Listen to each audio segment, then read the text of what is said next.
Marta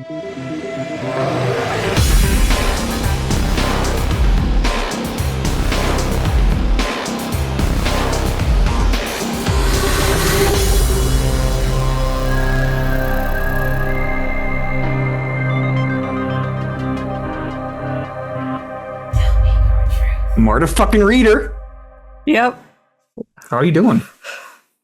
You know, surviving. Medium. Medium is how I'm doing. Medium okay. Medium okay. I don't know if that's acceptable or not.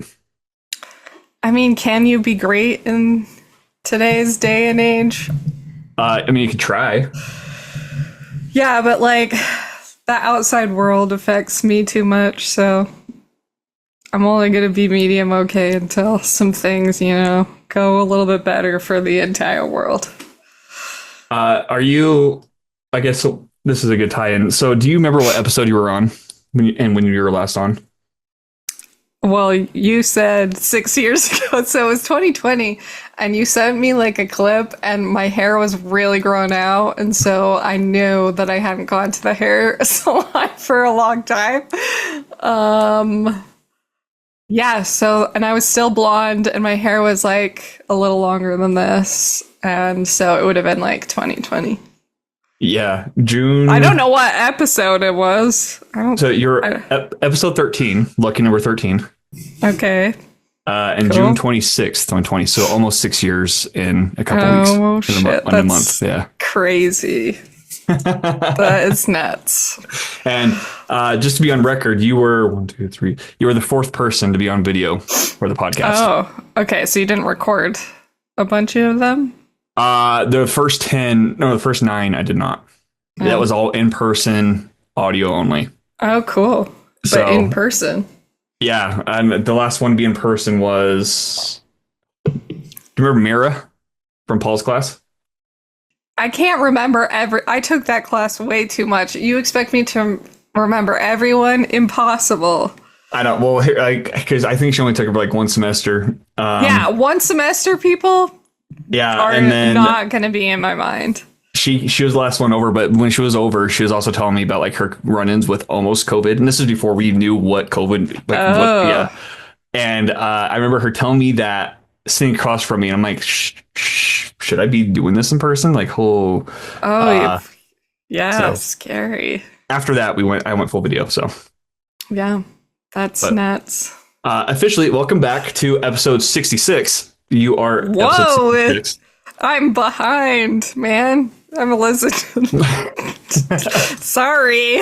It would be a lot higher if I was consistent. I took a 4-year break. So yeah, that's still a lot. I would think you didn't take a break. That's a lot of people to interview. That's a lot of people. Yeah. A lot of fun stuff, though. But catch us up to speed, though, Marta. What has happened since 2020 for you? Okay. I mean, I guess I knew that I wasn't going to be at my job. Like I was working as a contract. So I lost my job. That was a writing job. Basically, I finished my contract out in October. And then I have no idea what I did. Just wrote more, I guess. Yeah, I just was like, okay, so this is what happened. But I was like, oh, I finally get to write like whatever I want, and I don't have to think about like, oh, what's the ethos behind this? Look, I like that. That's a thing that people are thinking about when they're presenting films, like socially driven. I think that's great. But also when you're just like a woman in comedy, you writing comedy as a woman is basically, it's going to be ethos driven because that just is not very popular. Women don't write a ton of comedy. So I just decided not to worry about it. And I just tend to write like female driven scripts. So they're always just going to be about women, which is, you know, socially progressive, especially now. So I wrote my Michael Flatley Riverdance script. because I just wanted to write it for a long time, and I actually pitched it, and they were just like, "What?" Didn't get it, and then when I got let go, I was like, "I'm gonna just write it," and then I wrote it. And then I put it into a bunch of competitions, and I think in 2022 is when I think I technically won it. Like, I was at the end of the year in December, which I have to tell you, I don't know if you know this, but my script beat Shia LaBeouf's script. First of all, it's annoying he put it in a competition. Wait, what? He put his script. I mean, I just feel like you can't, there's not another Shia LaBeouf. There just can't be. Like, is this the Shia LaBeouf we're talking about? I mean, I assume so. Damn. And I guess I heard from other people, like writers who put like their stuff in competitions, that he does that, which is really annoying. Like, he has more ins in the industry than the people who would be his mentors. Like, it's just stupid. But his was I beat his script.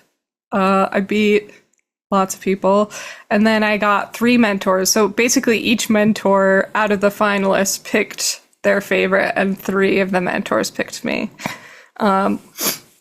Cool. How many mentors are there? I think there was 5. So there's 3 of the 5 picked you. Yeah, and then 2 of them picked 2 other guys. And one of them, I was like, it was just really weird. I'm going to say I appreciate, it was technically a fellowship. So it was Stage 32's feature fellowship. One of the people was like a finance person, and I'm like, that's just not my brain. Like, I don't plan to be a person who's gonna have to handle finances of films. And she's like, well, what do you want to learn from me? And I'm like, I don't even know what you do. It's just like, so I would just like kind of try to Google like what I should ask her, and our meetings were like 15 minutes long, because she should know what, if you're a mentor, you should know what needs to be taught, in my opinion. Like, you should be like, okay, you're a writer. These are the things you need to know from a finance perspective. Nothing like that at all. She was just like, what do you want to know? It's like, I don't know. So that was weird. And every time I was so uncomfortable with her. She did nothing for me, learned nothing from her. I'm glad that she was not my only mentor. If she was my only mentor, I would have been crushed. And then I had an agent guy, and I could just tell that, I think this is just maybe an agent thing, is like, they really don't listen to you at all, and like, they forget everything that they've said previously. So it's like I was having the same conversation with him like 10 times, which he gave me some pointers. He told me which like scripts to focus on, and then I ended up not focusing on that script hilariously. So I didn't listen to his advice. And then he was like, hey, I'll introduce you to managers. Never did. Followed up with him. He just ignored me. Which is a bummer. But the thing is, like, we just did not vibe. Like, he wasn't going to ever be my agent. Like, we just, like, were not compatible. So I, like, don't feel bad. I maybe should have bugged him more about setting me up with a boutique manager, is what he called it. Boutique. But yeah, nothing really happened there. But then I had a creative executive from a company who like basically helped me shape that script. But then the writer's strike happened right when my mentorship was over. And so like we weren't allowed to like talk about anything. But then finally the writer's strike was over, and they were like, hey, we want to develop this with you more. So I worked with them for like 2 years to develop this script, and then they optioned it for 9 months, and then they couldn't find anyone to finance it, so it ended the option agreement. They're currently reading more of my scripts, but I don't really have high hopes, because I feel like they read it, they would have responded and been excited about it, but I do need to follow up with them about that. So, but I wrote a different script with some actresses, and hopefully they find somebody who wants to make it. That's been a roller coaster too. Well, it's because it sounds like with the actresses, that sounds more not industry based, right? I mean, it's more creatives getting together and doing it. Whereas with your agent and those mentors and stuff like that, that's more, industry executive. Yeah. Type of stuff. I mean, so basically at this point, it's like they're the ones that want to take it places. So like I can't really reach out to people. I mean, it's kind of similar. Sorry, let me put my do not disturb on. It's kind of similar because like you are working with people who like you just have to take their notes and try to make it work. Which is a hard skill to learn to make everyone happy. So in that way, it's actually very similar in my but I mean, they don't really have as much power as a creative executive. Like the creative executives are the ones that are going to take it out and find financing and stuff. So basically, these actresses are just like having their managers like send it to people and stuff in hopes of getting more attachments. But I learned, I don't know if I'm not going to say who it is, but they have like an Emmy award winning casting director that has like their cast list stacked. I mean, I don't know if the average person would know who a lot of these people are, but it's like they have careers. Yeah. But yeah, we haven't really, we've been trying to work. We like almost had it happen once, and then yeah, they didn't tell me really what happened, but they're like, no, we're finding somebody else. Oh, I think it was a really low budget, and they're like, no, we can find a bigger budget. I'm like, can we? Are you sure? Are you sure we can find a bigger budget? But hopefully they can. I don't know. It seems like such a Netflix like vacation movie that I'm like, come on, Netflix. Netflix. Okay, because I read a thing. Like, did you watch The Bride? Oh, yes. Maggie Gyllenhaal. Yeah. So, because I think you and I had differing opinions on it, but yes, we did. But I remember that she initially pitched it to, if I read correctly, she pitched it to Netflix, and they're like, we don't want to buy it because it's going to cost so much money to shoot in New York. Yeah, and they're estimating the budget to be over 100,000. But then I think it was Warner Brothers who ended up buying it, but I think the budget was like 70 million. So it was like 30 million underneath what Netflix was saying. Yeah. So I was like, well, where did Netflix get those figures? Like, Netflix, like, I swear Netflix has a secret, because they're like every comedy, like bigger comedy that they've been doing has been like a vacation. Like for a while, it was like weird vacation, romantic comedy stuff. And especially they just adapted Emily Henry's Friends We Meet on Vacation. They're in vacation everywhere. That's like, I feel like that's their bread and butter. So I'm like, why? We got to get it from Netflix. Maybe they have tried and it just hasn't gone well. But I don't know. I've watched all those movies and ours is better. So maybe it's because it's not a romantic comedy. It's friends. It's like a Bridesmaids where it's more about two friends like growing apart and then coming back together. So I don't have Netflix, but from what I've seen on it, because I think the last movie that I watched on there was like a Lindsay Lohan Christmas movie. Oh yeah, that was terrible. I loved it. But it reminded me of the Hallmark movies. Oh, I haven't really watched too much of the Hallmark movies, but yeah, but I feel like, okay. Is Netflix going Hallmarky? Is that? I guess that's my question. Well, they are definitely for Christmas. Okay. 100%. They love, and that's. I'm going to tell you right now. It's not Netflix's fault. It's everybody who's watching these these shows. People love that shit. The worse, the better for them. Yeah, for that, they're definitely making Hallmark. But then I feel like Netflix is the only place that's really making like romantic comedies anymore, except for the one that was in theaters that I was gonna go see and then I missed out on it. Something in Tuscany with I can't think of something in Tuscany, and it has Bridgerton guy that I can't think of his name.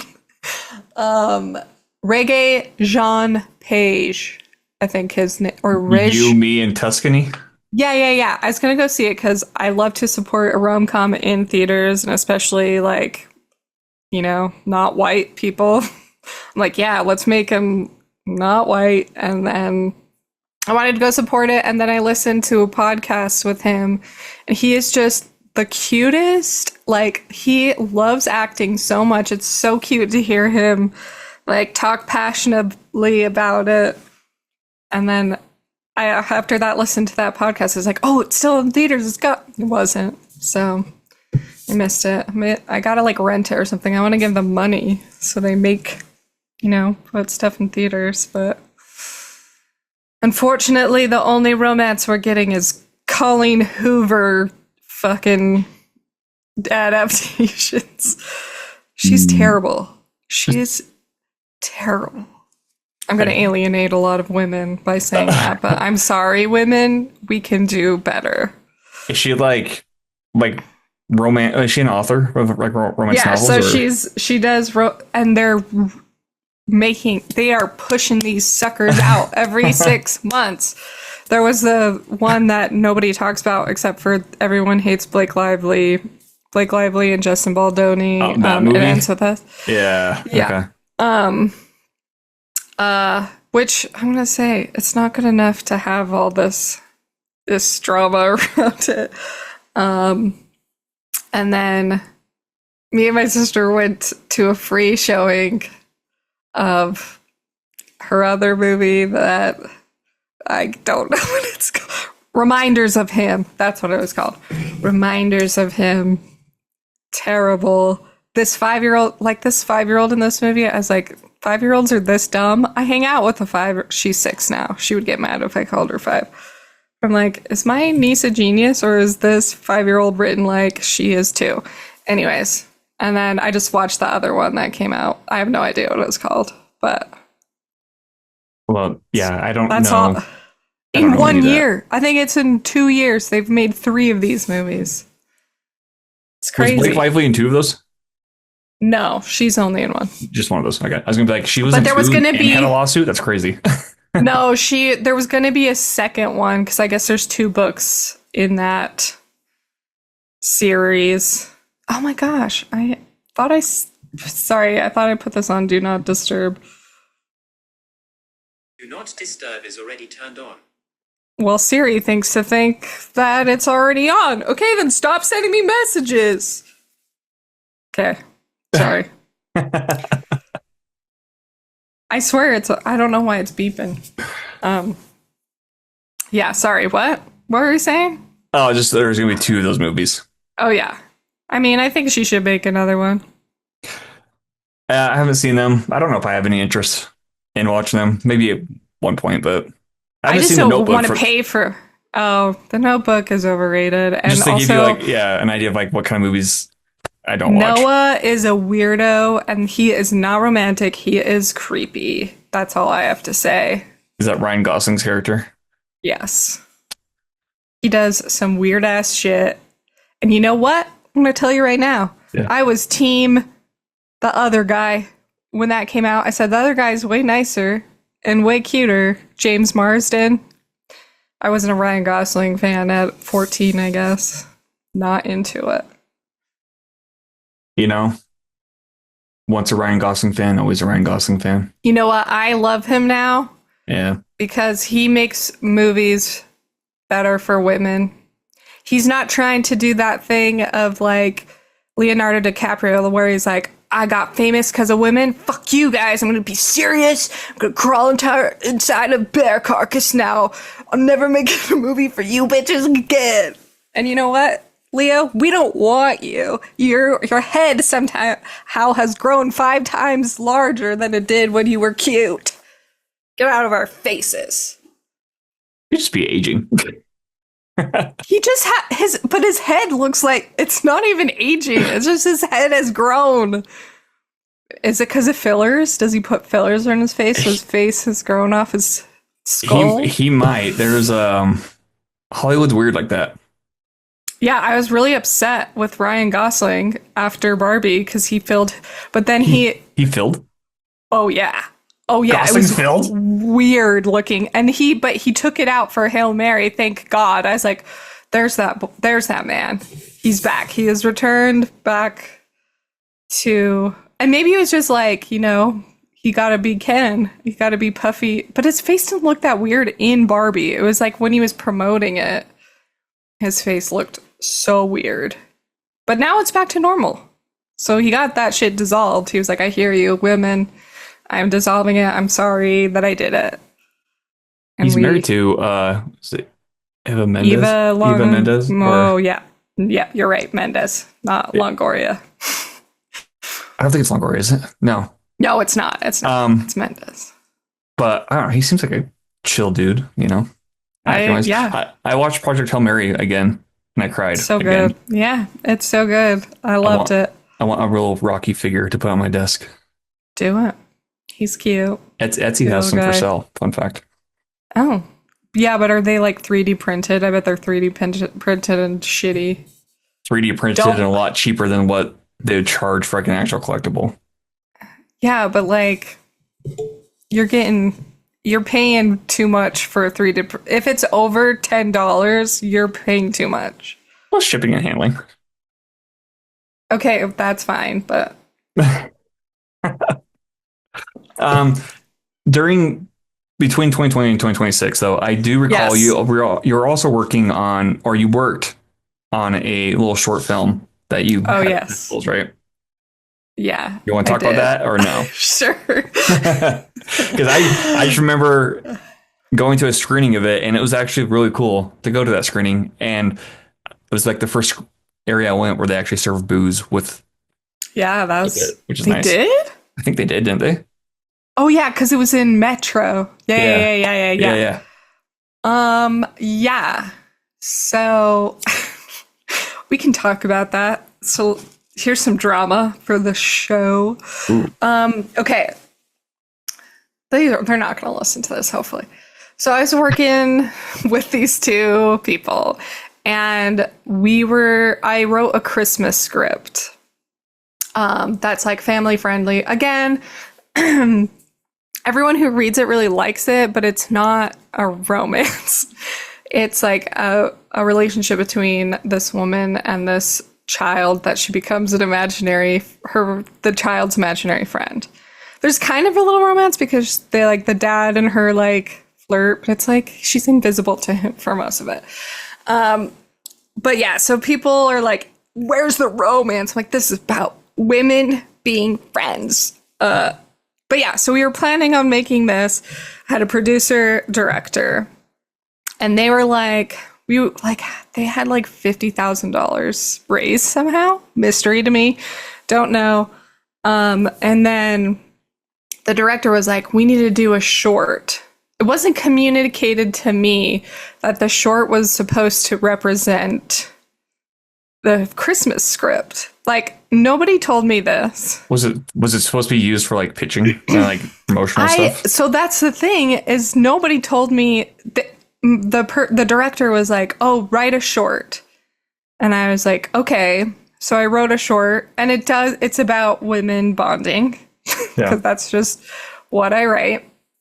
And originally I didn't write it for COVID times, but then I was like told that I had to make it about being in COVID, which I wouldn't have chosen to do that, because although COVID was like a crazy time, I just feel like, I don't know, I wanted to go beyond that. So I wrote this short, and then that producer was attached, I guess. And I was on a phone call with them, and it was like so tense, and the producer like wanted to add a part so they could act in it, and I was like, cool, I'll do that. And then the director was like, we can't do that because of these things. I can't really get into specifics because it will maybe say who it is. But basically the director was like, oh, that actually is not going to work because of these reasons. And then the producer was like, well, I don't get how this like ties in with the Christmas script on the phone call, which was already heated because of the weird like part. And I was like, it's supposed to be? I was like, on the phone call, I was like, I had no idea that it was supposed to correlate with this Christmas film. If I knew that, obviously, it would be very different and not how it is. And then basically, after the phone call, they both contacted me and were like, we're not working with each other anymore. So basically, that Christmas script down the drain. But then I was like, I still want to make the short. And at that time, I got like not a big, but some funds from my contracting work. And I was like, I'll dish out some money to do this short. So I paid for basically all of it for it to not turn out how I wanted it to. Like, there's a part where they're dancing, like the girls are dancing, it's choreographed, it's fun. Love that part of it. But I just imagined everything else a lot different. And like, I could tell the director like didn't understand some of the jokes, and you can like feel that within while you're watching it, that it just felt confused and like nobody was like, this is the joke. You know, it was just like really odd and wasn't directed how I wanted it to be directed. And then the like coloring was really weird. And I don't know. Basically, it taught me that maybe I should try directing because I think I could do it. And I think if I had people that I trusted who could make it like look visually how I describe it. Like, I don't necessarily always have like a vision exactly of what it should look like, but I know like how to convey and have somebody else like plan that for me, if that makes sense. Which that's what a director does, right? You just say, this is what I want from that. And then the director of photography, that's what they're there for, to be like, oh, is this what you want? Yeah. You know? Yeah, and then they coordinate with the lighting department. And yeah, exactly. So, yeah, it didn't turn out exactly how I wanted. It has nothing to do with the cast. It really has nothing to do with the director. It's just that I think that I have like a particular vision, and it's really important for me to find somebody who really understands it or do it myself, because I've had other like shorts that were the same thing where it's like they just didn't get it, and then it turned out personally different than how I would have wanted it. Seeing a trend here. Yeah. All signs are pointing to you sitting in the driver's chair soon. Exactly. So well, if I make another short, I'm directing it. Like, that's just... For what it's worth, the shorts that I've seen was the one that we were talking about, and also the one a few years before that. Yeah. I thought I liked them. Okay. I mean, I don't think they're bad. They're not bad at all. And like, knowing you, and like I've known you for like what, 10 years now almost. Like, yeah, put that in perspective, right? Yeah, that's crazy. Like, having known you though for that long, it's like hearing your words come out like onto the big screen. It's like, oh yeah, that's fucking Marta. Like, yeah, you're still coming through the screen. Your voice is still coming through. Yeah. It's just like, I don't know. I just one time would want to do it myself just to see if it comes out, you know, how I wanted it to. I would encourage that. Yeah. And I think, I mean, I'm doing a Barbie stop motion film because it's just cheaper. Yeah. Ooh. I know. Okay. So I have it. Cool. I was doing like weird shit on TikTok while I was playing with my nieces with Barbies, and I was doing stop motion stuff. I don't have to tell you that I was very distracted by a 4-year-old at the time, but it's still all of them turned out pretty well, and some of them I didn't even have like a tripod, so I was like guessing like where to hold the camera, and it still turned out pretty well. So I'm like, I could do that like without distractions. Like I think I'm pretty good at that. So Stop motion, like for me personally, that intimidates me. Like it would be out of my comfort zone. But the fact you look how excited you are about it. it's gonna be cool. And the thing is, like, I think I was a dancer growing up, and so like I know body movements, and I think I'll probably have to like film someone and see how they walk and move their body and then just like copy it. But it's just fun because you just like, my sister is an artist. She did our set for the dancing portion of my short film, The Ladies Room. And she's building like a miniature set for the Barbie stop motion. She's very dedicated to finding Barbie furniture. It's taken a while to like find everything, but I think it's going to be really good. And then like, hopefully, I don't know. The thing is like, once I make that, it might just be cooler to stay in stop motion. But then I'm like, I could maybe be like, hey, look, it's literally storyboarded. Give me money to make live action, and maybe hopefully I could do that. But yeah, we'll see. I feel like there's other, maybe directors. We'll say directors. No, there's a movie. What's it called? I think it has Cillian Murphy in it. It's a war movie. Oh. I don't know. Arachnid? I don't know. I'll think about it. Anyways, the director storyboarded it using dolls, and it would just take photos and do stop motion stuff. I think he did stop motion. I could be wrong on that part, but like, hearing that and seeing the frame, like his shots, like photography, and then comparing it to the shots in the movie, it's pretty impressive. So I could totally see that being done. Yeah. So hopefully that goes well. If we ever Sarah gets her ass together and starts building it. Because I mean, it's going to be easier because I was like, she knows how to build stuff. And I'm like, movable walls. So it's like from different angles, we could pull up walls and like shift it around and stuff. So, but we already got the Barbies. Ryan Gosling is starring. Just kidding. He dies. But the Ryan Gosling Barbie that looks like Ryan Gosling hopefully we don't get sued. He's not enough. Yeah, he's not. He is terrible. His name is Greg, and he dies of anaphylaxis. Gregs are the worst anyway, right? Yeah, that's why I named him that. Everyone voted. People on social media voted, and they said Greg was the name to kill off. So are you, in between that, like if you wanting to direct, are you primarily still focusing on writing then and just trying to get like the big whatever project out there and just foot in the door kind of thing? Yeah. I mean, that's basically the cheapest thing to do. I mean, I guess I'm doing weird sketches on Instagram. You don't even know because you're not on Instagram. Oh my God. People are fucking so stupid. I can't. Okay, so on Instagram, because you're not on it, you have no idea. Well, I might have sent you the videos, but I haven't watched those 3 videos you sent me yet.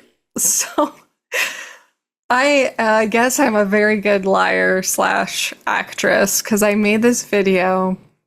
I just wanted to do something creative and like to hopefully get some eyes on my social medias because I'm trying to release a audio fiction. So I was like, I'm going to do just like this weird sketch and see what happens. So I did this like fake get ready with me for a first date. And then at the end, I pop up and I'm covered in blood. I said he imploded on me, which I thought the whole entire world would be like, oh, it's a sketch, especially because I hashtag sketch. Okay. And then I was like, what are some other fun things I can do? So I was wearing this like Dolly Parton shirt and it was white and it was stained in chocolate and red food dye. Just want to let everyone know that. And I was like, how do you get blood out of a shirt? Because your first date imploded on you. People think that this is real. And in this video, I go, yeah, some guys showed up to my house, and I said, are you the police? And they say no. I said, are you the FBI? And they said no. And I said, are you from NASA? And they said no. And I said, are you from Area 51? And they didn't say anything. People are watching this and think it is real. Because I would literally just barely, let me read this comment to you. I'm like, are they just really good at trolling? I don't know, maybe. This is a comment I just got. I'm lost for words. I'm so sorry for what happened to you. Get yourself some chocolate and spoil yourself. Like, if they're trolling me, that's such a weird thing to troll. I obviously didn't. A date did not implode on me. Okay, everybody, I'm here to tell you the truth. I thought everyone would clue into this. That's at like 500,000 views. Like, oh shit! Like, let me see how many likes are on it. Some people get it, and I thought everyone, Are people stitching it at all or doing any of that? I don't think they're stitching me. I don't know how to tell if they do that. Does Instagram let you know that? I don't know. Okay, wait. It's only at 356K. But how long is it? This one I think is only. I think this one's under 2 minutes. Yeah, it's 146. Yeah, so people are really stupid, and I like am giggling, and then I got a message that said, I'm calling the police for your content, and I said, do it. Because I was like, do it then, and then I shared it, and they were like, I can't believe you shared this with your weird-ass followers. Just so you know, your case is open. And I said, give me the case number, I'll send them this t-shirt. They can test for the fibers, see if there's any blood and guts on it. Because I'm going to tell you right now, it's going to come back. It's going to be chocolate and food dye. There's still some on my wall, on my bathroom wall. You want to come test it? Want to come test it? Cops, please do. Come test it. Anyways, people are so stupid. And then the latest one I told, because everyone's like, I'm so confused. I'm like, literally, first of all, it's fake. You guys are stupid. But I did a story time. Still, people are confused. You guys, nobody, if some man was imploding, it would be on the news. Let's get our minds together. Let's use critical thinking. Does that happen? If it did happen, it would be where? On the news. National news if a man imploded on someone. People think I murdered someone, I think, also. My next video, I tell the story time, and then I stand up, and I have a pregnant belly on, and people are like, is your baby okay? And I'm like, you guys, yeah, someone said, what, is your baby okay? And I said, what baby? Because in it, I say, what is this? It wasn't there yesterday. So we're going to keep on going. We're keeping on going to see how stupid people are. But it's fun. It's actually very creative and fun for me to think of ways to get away. Like, I don't understand how people can't tell immediately that it's fake. I guess I'm just good. Or they can. They're just trolling you, you know? Okay, but that's so weird. Like, what a weird thing to troll. Be like, if they're playing, there's people who are like being funny and playing along and being like, oh, I hate it when my boyfriend implodes on me. I'm like, yeah, me too, girl. I like those people. It's just so weird to troll. Like, such a weird way to troll. I mean, go off, queens, I guess. This feels like material for like stand-up too. Like this whole story. I know. This sounds like it sounds like a Netflix docu series about some woman who killed her boyfriend but didn't really kill her boyfriend in the end, and it's just this whole viral trend. People are, yeah, it's gonna be, I mean, if somebody called the cops and cops came to my house, I would be recording that. I would be like, content, baby. Yeah. Because I mean, the cops would never come to my house because there's literally a video of me making the blood. If they went onto my page and scrolled 2 videos down, it says, come with me to make blood. and I make it and I show myself splashing it on my face. And yet, people want to call the cops. Go for it. You should do a plot twist video where it's you somehow killing someone before, and then the blood you're splashing your face is real blood, but you have like the fake blood on the side. Well, I think that's what people think. They're like, she said it. I'm like, what? I'm sorry. I'm not as dumb as you people. And I wouldn't, if I actually killed someone, I wouldn't be like, let's make content out of this. No, but I'm bringing back, I mean, I'm trying to get Brendan into it. I think he's not into it. I think he's making up excuses. Sorry if you listen to this. Just tell me you don't want to do it. Oh, we'll make him do it. He'll do it. He's a homie. But yeah, basically he comes back and he's an alien and he's trying to get me to join his hive mind. And then I get sad because I'm like, wait, I'm not even special. Like, you don't think that you don't think Harry, like, his brain is like holding on to me, like he had a crush on me and he just wanted just like me, and he's like, nope, just want to do a hive mind. And then I go, no, get out of here. Get out of here. You don't like me. I'm not special. Out. And that's the end. And then I'm going to make a video that says, this was brought to you by Crooked Guts Media. And if you believed it, I'm sorry to tell you this, but you're dumb. And that's what I'm going to say. Because people... You tell some of the weirdest interactions with people online. Like, yeah, even, what? Like, even like when we all go out to dinner or whatever, like you just bring up like all these stories, and like I feel like everyone around the table is like, wait, what? Like, how's that real?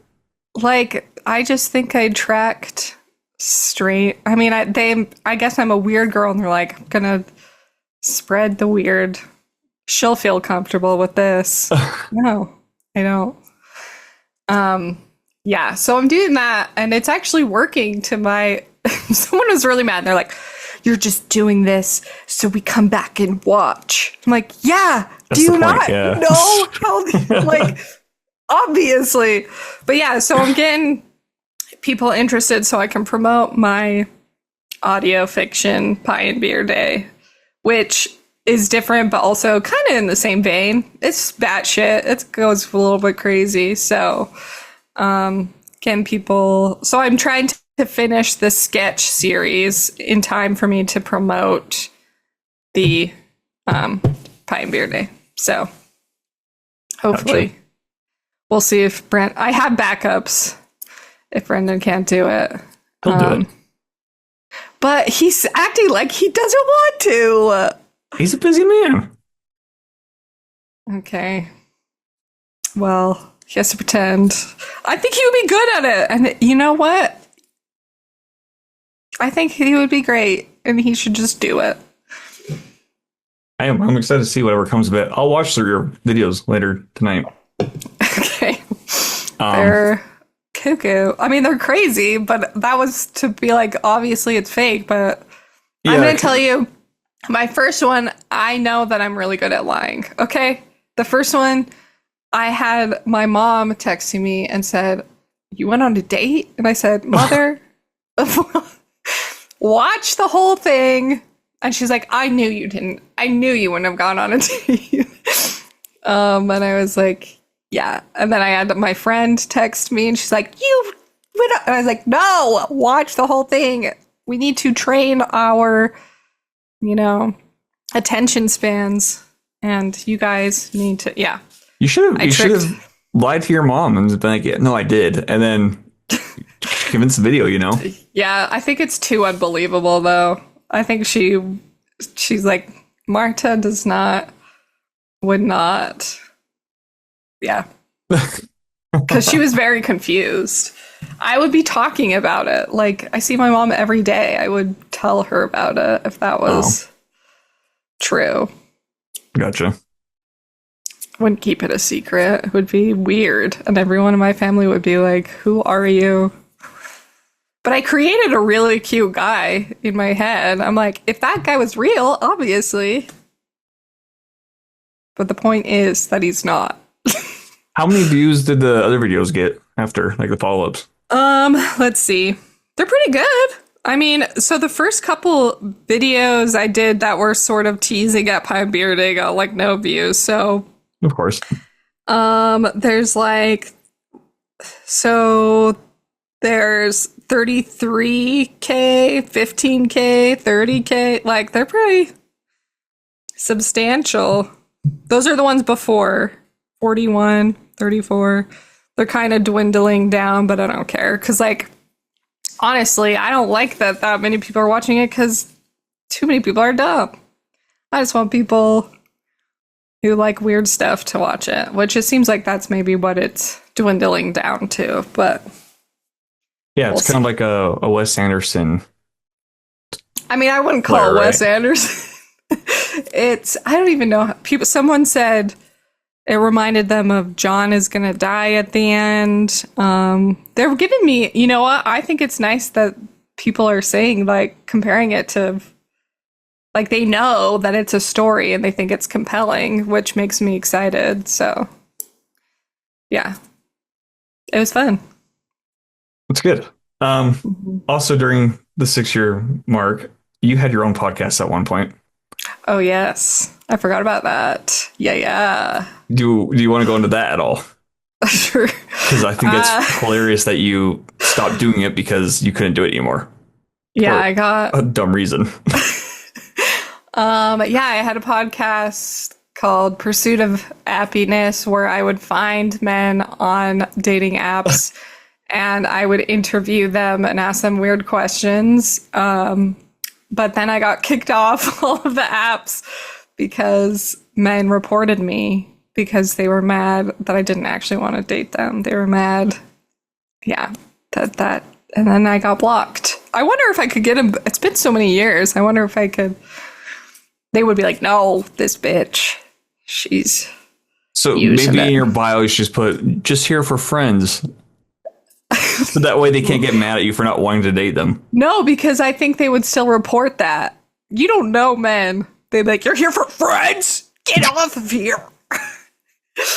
I was like, so basically I put it in the bio that it was for a podcast, got reported. Then I got kicked off the first one. And then I was like, I'm here for reasons that are underground, like trying to tease. And then the guys got mad and reported me, got kicked off the second one. And then it was just like, I don't even, the other dating apps, I was like, these are just weirdos and are like, they're going to stalk me or something. So I stopped doing it. But there was a point where I had it on my sister's iPad with her name. And I had to tell people that it was me, Marta, and then they reported me because it was under my sister's name, and they're like, sketchy, but it was fun. I met lots of people. One of them that's not true. I didn't meet him on a dating app. I just asked one of my internet friends that we met on Instagram to be on it, so that doesn't count. So never mind. I don't talk to any of the other ones. How many episodes did you get before you got banned from the apps? I think I got 20. 20, yeah. So is that 20 different accounts, or like how many could you do before you got reported? So I think the first, I don't remember which app. I used Tinder, I used Hinge, and I used Bumble. I got kicked off of all of them. So it was like I used Hinge first and I got like 6. It was like I got like just a bunch, and then and then I would like email them and be like, I got kicked off, but do you still want to do, like, there was a bunch where they're like, you disappeared, but I had their emails and I was emailing them. And so I think I got like, 6 from each or whatever math. Yeah. And then I got the one on my sister's iPad, and I think I only got 2 before I got kicked off. So yeah. That was a fun idea. It was, but men are such babies that they reported me. It was a fun time. Yeah, but Yeah, I don't talk to any of those people, but they will be receiving an email about my new podcast to support the crowdfunding. I just am curious of what like they would do. So I am going to send them emails about it, and they're gonna be like, "What the fuck?" I'm like, "Give me your money." God. Yeah, that was a weird time. What COVID. hap- what's going on with your Michael Finley script then? Nothing. It's floating in the air. I think I put it into some competitions, but I don't remember. So you said it was optioned, right?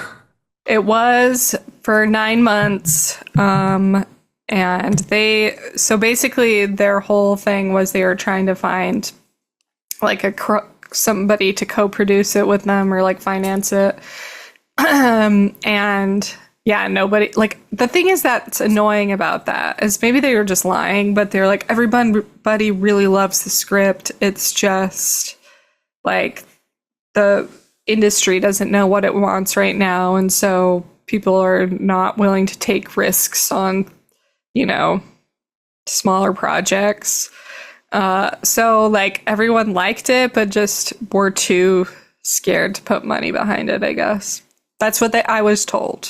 But Do you fear that a lot of producers and studio heads are looking for like more AI written stuff? well, so the company I work for, definitely they wouldn't. They wouldn't want that. They're just very indie. Like, Yeah. I think definitely bigger executives, like, definitely are probably wanting that. And honestly, it's been actually very demoralizing to see like how many, like on LinkedIn, if you look at like companies who are looking for like screenwriters and shit, like I saw 2 companies and they are upfront about it who are like, we're looking to produce a script, send us your script. And then you like read through it and it's like, they're going to use AI to like make it. And obviously not something I want. And so I think bigger companies definitely want to do that because they want a computer to tell them like what's going to be successful. The thing is, I don't think a lot of moviegoers actually, like people who care about the movies, maybe I'm wrong, don't want that. Maybe like Marvel people do, but I think even that they would be like, I want it to feel human, but maybe not. Well, it makes you wonder because I know Disney just laid off all their marketing people, right? What? A few All weeks of ago. them? A few weeks, not all of them, but like a good chunk of them. Oh, Um, so it makes you like, why? But with the rise of AI, okay, I can see where they're going now. Like, I don't agree I with that at know. all. I think it's fucking Yeah. shady, but Yeah, I definitely think bigger studios. And I think the cool thing about that is I think it's going to make independent people very much against it. yeah, And that's like basically what I go to. I don't really go see bigger movies. So like to me it's not going to affect like what I watch. Cuz I go to the independent theater. That's what I like to watch. I yeah, don't like bigger movies anyways. Like I'm guessing it's going to affect like action movies, like that kind of shit, which I don't care. Like I don't write that stuff.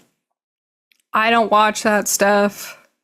It sucks for all the people who have jobs in that area, but yeah, AI slop is going to get old after a while because they're just going to regurgitate like the same shit. yeah. I worry about, honestly, like romance novels, like for women, because Yeah, I I feel like there's going to be a time where you just have an engine at your computer that writes you whatever fantasy smut you want. There yeah. probably already is. Um which is sad. But again, like that's just not something I read or care about, but it's sad for you know, the people who work in that field write those kind of books. But I wonder, like in traditional publishing, maybe you would have an idea, but like, I wonder like what the publishing heads feel about it. Like, are they comparable to like studio executives? probably the thing is when you are querying, they ask you straight up. They're like, Sick. did you use AI to make this? They don't state exclusively if it's a good or bad thing, but I think most agents won't because like wouldn't rep somebody who used AI to write. Well, especially because the concern with AI is like it steals ideas and it just like, you know, like you said, it just Yeah. like regurgitates everything. So like they're opening themselves up for copyright infringement and so Yeah. many aspects in that regard. The scary thing about AI is like it uses M dash, which I love, and it uses Yes. like, and I feel scared to use it now because people will be like, "Oh, Yep. you used AI to write this," Yep. and like so many of my like, especially in the one I'm working on right now, like it's supposed to be like their mind kind of like hooks onto another idea because they're like confused about their life and their relationships. And it just like I use it so much. So hopefully they don't think that. I think most agents could tell, but maybe not. Have you ever pasted like a sample of your writing into AI and just asked, does this sound like it was written by AI to see what it says? No, but I have pasted it in to see if it like it's hard because like so for templates, Yeah. it's interesting because I use templates to write query letters because it tells you like break down, here's what they want. And I always put it in an AI detector, even though I write it. Yeah. It is part of a template, and they will say that it is AI sometimes. And They did that. I did that with my 28 years later post, yeah, like last yeah, year. And it said it was likely written by AI. And I was like, that's fucking. I was sitting on yeah, my fucking couch just typing in my phone, you know, like. yeah, yeah. So it's weird, and I hope, I don't know, I just would hope that an agent could tell, or whoever you're querying would be able to tell like the difference. I don't know. I don't know because it's hard because so much marketing jargon sounds like AI, and like for queries it's like you can't really use your writing voice because they're just not interested. Like from what I know, it's like they don't want to hear your voice in your query letter. They want it straight to the point. Here's what it is, break it down for me. And so it just sounds like when I read it, it's like a little bit of my voice, but it's like they don't want, I don't know. It's hard. That how do you strip away your voice? Well, it's just, I mean, you would read it and you'd be like, yeah, that's Marta, but it sounds more marketing-y. Like, Is it I more don't like know more how like a business formal like, email kind of you a thing? know, it's more like I know that these certain things from my book are what audiences would like, even though it's not important. And the way, like the way you break down the story, like, oh, this happens, and then give a list of 3 things that are important to, like, I don't know, just the structure of a query letter is just so not my style, and I hate writing them. And they sound like, you know, a marketing person wrote them, and I don't like them, but that's the only thing that works apparently. I don't know. Have you had any interest in any of your stuff you've sent? No. Not one and the thing that's annoying about that, I mean, for my novel, for like my scripts, I get interest all the time. But Yeah, no, you're a talented screenwriter. thank you. Yeah, even my pitches, like for my scripts, go so much better than I hate pitching so much. my pitching, like my 2-page pitches. I don't ever do the like face-to-face pitches unless forced. But yeah, my novel, I think, I don't know. It's maybe just like I don't know. I don't know why people don't like it. I think there's maybe scared, except there's books that are about like asexual people. But I just feel like that goes against the grain of how everyone loves smut. So it's like not going to be smutty. And people are like, no sexual intercourse that I can masturbate to. Yuck. But I don't know. I think there's like a little bit of there's people who are not asexual in it, and they kind of there's not like in-depth sex scenes, so maybe that's why I'm telling myself that's why. But maybe it's just it's not good. I don't know. I doubt that. But Yeah, I think it's hard to go from like screenwriting to novel writing yeah, because it is hard. yeah, They're very different. Yeah, because it is. I did a first draft manuscript completely not based off a script at all, and it was like I don't know, so different. But then when I go back to a script, I'm like, it's hard to go back to those modes. Yeah. Well, they just are basically complete opposites in lots of ways. Like you have to get into details in a novel, and then in scripts, it's like avoid getting Adverbs. too much, into detail. So, yeah, it's hard to like bounce from one to another. But my novel is in first person present tense, so it's very similar because I tried it. Otherwise, actually, yeah.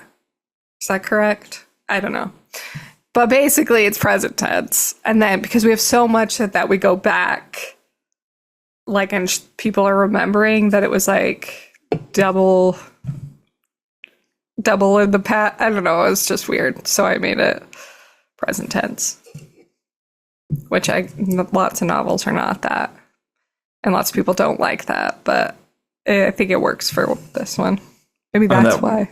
That works. That's one of my paranoid areas is like the present tenses because I'm like, is this a completely third person, or is this like the other one? And I'm like, am I interchanging it too much? Like I don't know. Yeah, maybe that's also my problem because we change. So it's not first person. It's obviously I need to go back to school to. Basically, we change perspectives depending on the chapter. So we kind of, depending on omniscient, is that omniscient when they know what's inside their head? Yeah. Third person, omniscient. Depending on the chapter, we go into whichever character's head that the chapter is in. And then the other characters, we don't get their inner thoughts, which was kind of hard to decide, but I think it works. So but again, maybe not because nobody wants it. Nobody likes it. Are you going to write like a second one and try to pitch that or? I have another screenplay that I think will work better as a novel. So I'm going to do that, but I have to finish this one before I start on another one. I feel like, I don't know. I'm working on a script that was originally 130 pages. Yeah, that's a lot. It's really dialogue heavy. Yeah. And I trimmed it down to like 93. How? That's like slowly dying inside. It's like half of your what script is it? Have I read it? Yes. Oh, which one? Bad Luck. It's the one we did table read for. Wait, when? Right before COVID, I think. The one that's supposed to be like romantic? Yeah. Well, yeah. Like the rom-com, right? yeah. I don't think we finished. You never finished it. Oh, I thought I did. You didn't have us read the whole thing. I don't know what happens at all. I feel like we only read the first act. No, wait, dude. I have the recording. I'll send it to you. I was there? Yeah. You were there, like half the screenwriting people were there. It Where was on was Zoom. It was on Zoom. It wasn't. That's what I'm saying. I think it was right around COVID because it's like all virtual. I don't I'm sorry. I feel like I only remember the first act. Uh-huh. Anyway, We read 130 pages? I thought we did. I I think don't something think we different. did. Hold up. Are you sure? Yeah. I feel like I remember your scripts because I like remember the wolf one, the ending of that one. I swear we only read. Was it the wolf one then? No. Maybe I just don't remember. Oh, nope. It was a different script. Hold on. That was a different script. Oh, okay. The table read we did was the fucked up horror one. Okay. The The weird wolf one? No. Or the one where there's a bug. She turns into a bug or Yeah, it was something. like a praying mantis and stuff, and she Yeah. fucking eats a dude. Yeah. Yeah. It was that Good for one. her. Good for her. Okay, yeah. I guess you haven't read the bad luck then. Okay. Yeah. Awkward. I Anyway, think I've read like half of it. You sent it to me, and I read like half of it. maybe, but I wanted to shoot the third draft and just fucking improvise like half the shit and just do it really low budget, right? Oh. Because it's all okay. dialogues, or not Yeah. like all dialogue, but like it's just like really fast paced. Low budget. Yeah. But then the more I read it, I was like, I feel like this is so arrogant and just like, Oh. toot my own horn, kind of like, Is shit. it like you're actually the main guy is actually the antagonist the entire time? I feel like men do that sometimes. That's what, like, yeah, and I felt justified in fucking not like him, and I was like, I gotta trim the fat, Yeah. and so I cut locations and stuff because I was thinking about budget, and I trimmed it down to 93, but now I'm like, I need to add more now, so it's like trying to Oh, find that middle ground. that's fun to add stuff sometimes. I don't know Anyway. what to do it if you need me to read it. We'll see. Okay. We will see. You Anyway. scared? You scared to send it to me? No, I like your feedback. I will tell you if the guy is unlikable, and I know. I mean I don't think that, and it doesn't necessarily. Sometimes it's like, yeah, he's unlikable. Okay. Well, he's unlikable. Then I'm also worried about like misrepresenting like women in certain ways and all this stuff. So I'm like, So, and some of the jokes in the third draft, I'm like, I don't resonate with it at all anymore. You know what I mean? Like, because it was written so like 4 years ago. Yeah. So it's also like trimming that and trying to make it more, I guess, a little bit more mature than like what the previous versions were. Yeah. I mean, you Does that wrote make it, sense? so yeah. That's how I feel. I was rereading a script and I was like, I need to be so much meaner about men. I'm like, this is not mean enough. Go back, rewind, make it meaner. That's what I would do. That's fair. Yeah. Are you working on anything else? Are you looking forward to working on anything else? I mean, my audio fiction, I don't know what to call it, 'cause it's not a drama, it's a comedy horror. Pie and Beer Day, you've been editing the sound for it. Yeah. Working on that. And then we're gonna probably hopefully do that with some more of my scripts, just because I think they're good, and if this is the only way they can get out into the world, then I'll do it. It reminds me of when the Blacklist used to do their scripts, Yeah. like podcast format, Yeah. which I thought was really fun. But then they stopped doing that.